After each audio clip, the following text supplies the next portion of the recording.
Welcome to Stuff and Whiskey. I'm Josh. And I'm Erin. And today we're playing devil's advocate and coming to the defense of the secondary bourbon market and secondary pricing.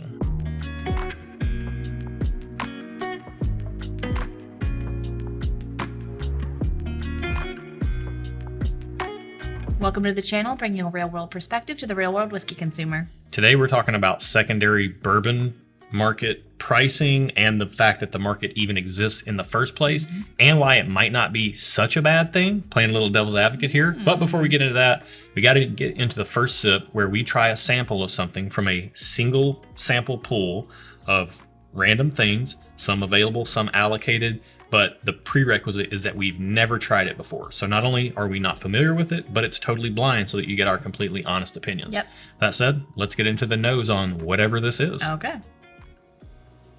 It smells like good solid bourbon. Yeah. Without ethanol fumes. Yeah, Like it is really good solid bourbon. It smells pretty sweet. Like I'm getting a lot of sweetness on the nose. Yeah. That sweetness that I'm getting is almost like, it's almost a candy fruity sweetness, but it's anchored with a good amount of oak that doesn't let it come across super bright. Like it's got some weight, it's got some heft to it on the nose. I'm really curious to get this on the palate. Let's try it. Okay.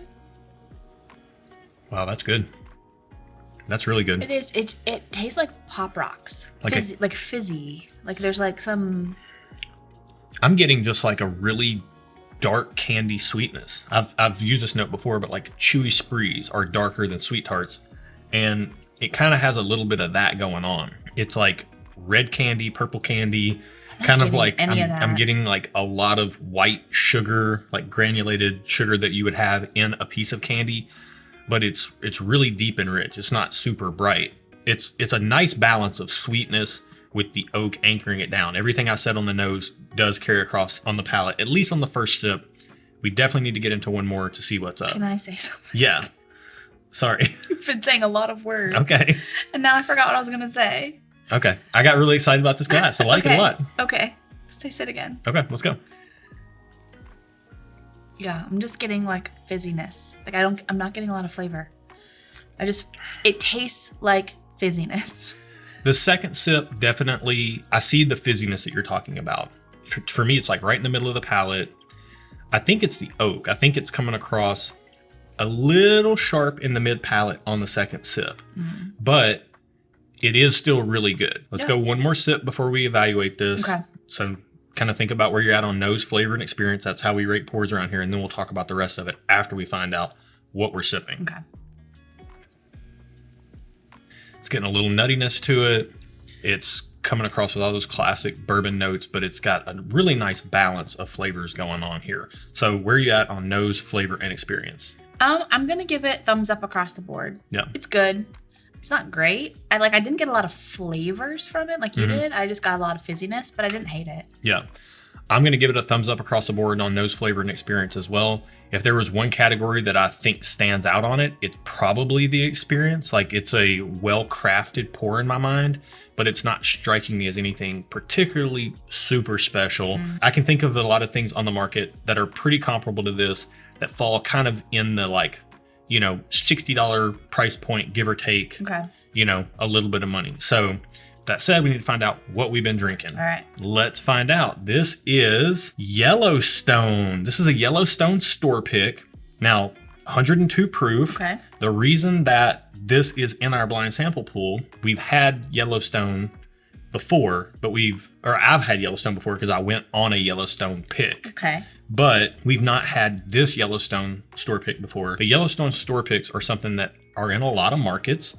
And they're really good. I think they kind of fall about 60 or 65 bucks. Okay. This one is a particularly good one. I like this a lot. It drinks with a lot of flavor for 102 proof. I was guessing it was more proofy. It's warm. Like it's a little more warm than 102 proof usually is. Yeah.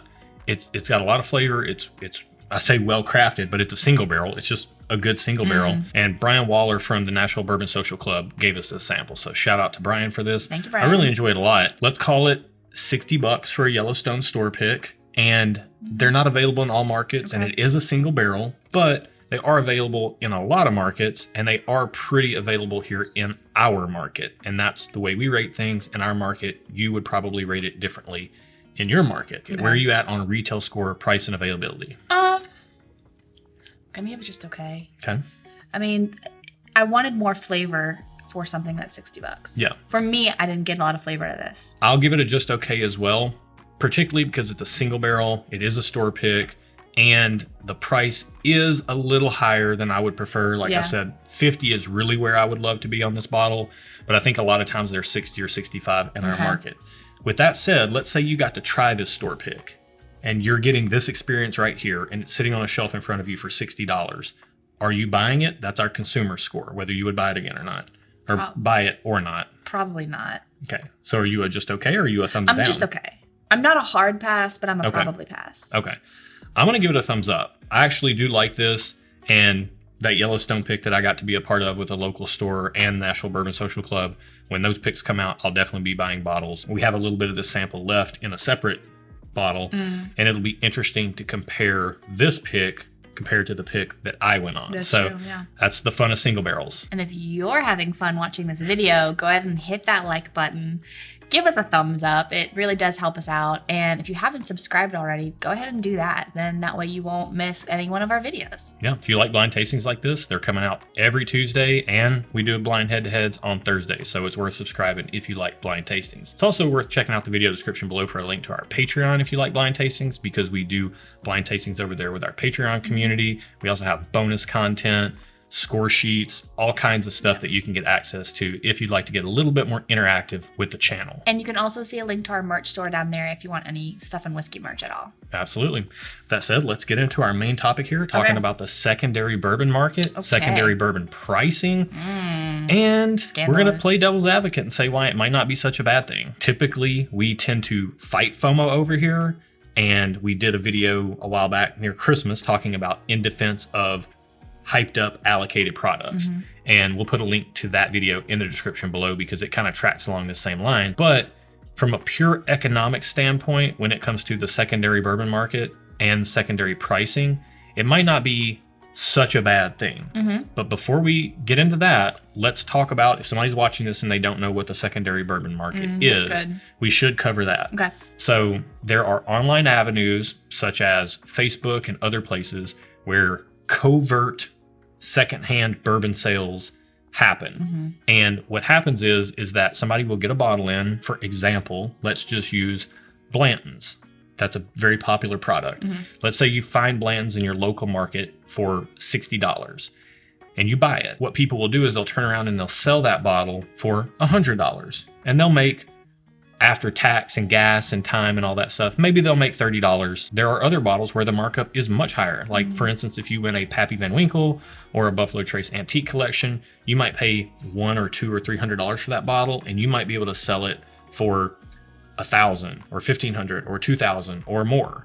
So there are some people that are doing this, that they're making a lot of money per bottle transaction, but a lot of the secondary market is things like Weller Antique 107, Weller Full Proof, Blanton's, Eagle Rare, things that are getting marked up marginally on the secondary market. The fact of the matter is that you might not have access to those things in your local market. Like, your market may be small. You might not have stores that even carry those products, or if they do, they're so limited that you're just never going to get your hands on it.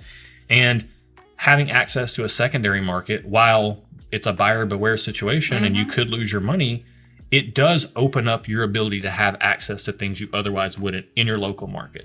So I'm not a big secondary market fan, but for that reason, I do appreciate that it exists. Yeah. We don't sell bottles. We don't flip bottles, but I'm happy to have access to a local secondary market so that I can get my hands on bottles that I might not otherwise be able to get my hands on. And you just have to know that you're paying a marked up price. Right. It's almost, I consider it to be, on things that I would actually buy on secondary, I consider it to be a convenience fee of sorts. Okay. With that said, I'm not spending a lot of money on secondary. If I miss out on Elijah Craig Barrel Proof, which is a product that I really like, and I can buy it on secondary for $90 versus paying $80 in a store. Well, $80 in a store plus our local state sales tax is $88. Yeah. So if I can buy it for $90 and not have to drive around to 15 different stores trying to find the latest batch of Elijah Craig Barrel Proof, That's all right by me. Okay. Maybe even up to 100, I would pay that convenience fee. Because you know you like Elijah Craig Barrel Proof. Right. Yeah.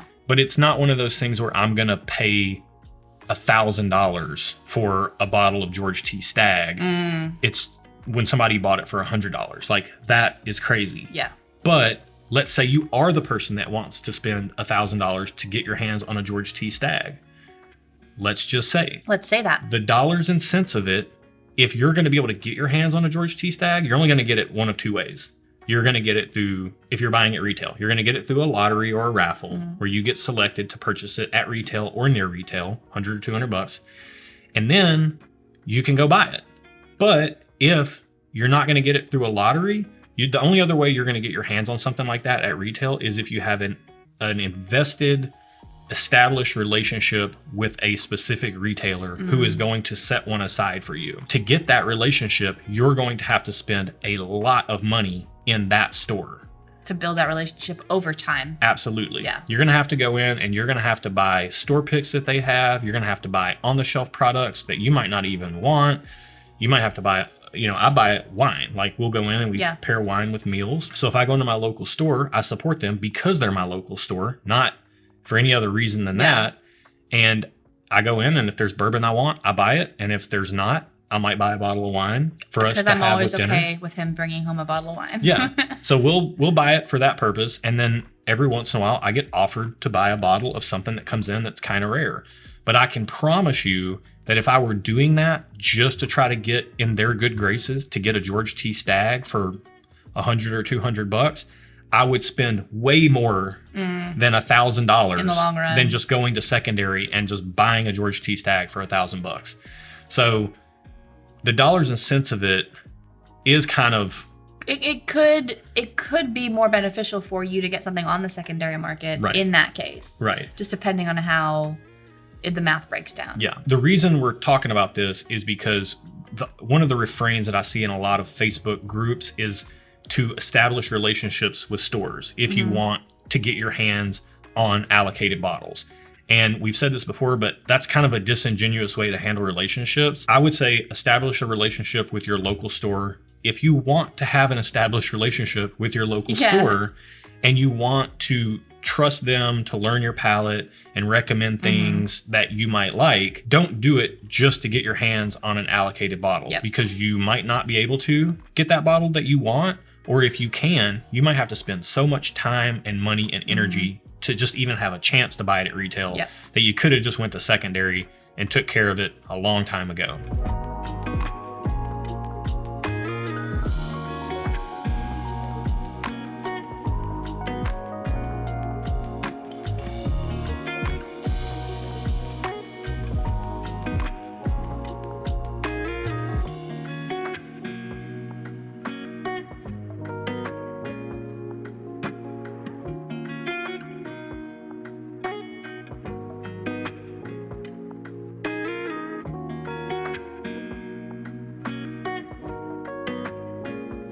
Let's get into our other stuff this week. Okay. You got something. We got something. So Netflix knows us well, and it recommended a show to us that after we read the description, we just couldn't not watch it. It's called Bad Vegan. Is that what it's called? Yeah. And the description, I think the little synopsis of it said something about a woman falling in love with a man who said he would let her and her dog live forever. Yeah. And we were like, well, the title is Bad Vegan, like fame, fraud, and crimes or something. It's like fame, fraud, and there's another F. Yeah. Fugitive. Fame, fraud, fugitive. And first off, I'm not watching anything with vegan in the title. All respect in the world to vegans. I'm just personally very carnivorous. So that stuff does not interest me. No, I would watch it. But once I saw the fame, fraud, fugitive, and then I saw woman falls for a guy who gets her involved in some kind of scam and something about her dog living forever. Yeah. We're like, what? It was so off the wall that I was like, we have to at least watch one episode to see what's up. It's a limited series, and I think there are only 4 episodes. Yeah. It's a documentary style series, and it's pretty entertaining. It's kind of wild. It follows a restaurateur lady who started a vegan restaurant, and she falls in love with this man who basically frauded her and caused her to commit fraud to her employees. And it's wild. Yeah. It's wild. It's one of those things that, like, so we didn't jump on the Tiger King thing at the start of 2020 when everybody was at home. Yeah. We had to be at work and we weren't able to tune into that. But this maybe isn't as insane as that is, but this is like a little bit more real life, kind of insidious, mind bending. Yeah. Gaslighting. Like you Yeah. see the slow, because you think, oh, I'm too smart to fall for something like that. And you see her, like him slowly like breaking her down, and somehow all of a sudden she's doing these things she never thought she would do. Yeah. It's crazy. And then the way that they get caught is like a hilarious, ironic twist. Yeah. You'll just have to watch it, and it's well worth 4 hours of your time if you're looking for something to watch and you like that kind of, you know, mysterious, fraudy kind of crime. But it's a type of documentary. vibe. Yeah, it's a documentary, and Yeah. it's a pretty good watch. So check it out if that sounds of interest to you. And be sure to let us know in the comments if you have seen it, what you thought about it. Let us know what you think about Yellowstone store picks or even just the regular shelf product. I would love to hear that. If you've gone to Yellowstone and you've taken a tour with Stephen Fontaine, comment below about what you think about Stephen, because he is... That's a great name. He is a legend. That man's voice is... I mean, he sounds like he's straight out of the Old West. It's something else. And while you're down there, click the little arrow and you'll see our email address. That's how you can get in touch with us at stuffandwhiskey@gmail.com if you have any questions. And if you want any information about the charity live stream that we do every October for mental health, that's a great place to get more information and even get involved and donate a bottle for a good cause if you would like to. That's it for this week. Till next week, guys. Cheers. Cheers. It won't be on camera. You look like you had like a little glitter. Little sparkly. I shouldn't. Okay. I didn't put any sparkles on my face. All right. Ready? I'm just sparkling. This is my sparkling personality. That's what it is. That's what it is. Welcome to Stuff and Whiskey. I'm Josh. And I'm Erin. And today we are playing devil's advocate and coming to the defense of the secondary bourbon market and secondary pricing. Very clunky. Let me do that again. Secondary pricing. Boom. We rocked it. It is hot in this house, though. I'm going to turn the air down for later. Do. Not neat. Nest. Every time I type nest, it autocorrects it to neat. Neat? Yeah. Because you're neat? Yeah, that's why. Because we're sipping whiskey neat? Yeah, that's why.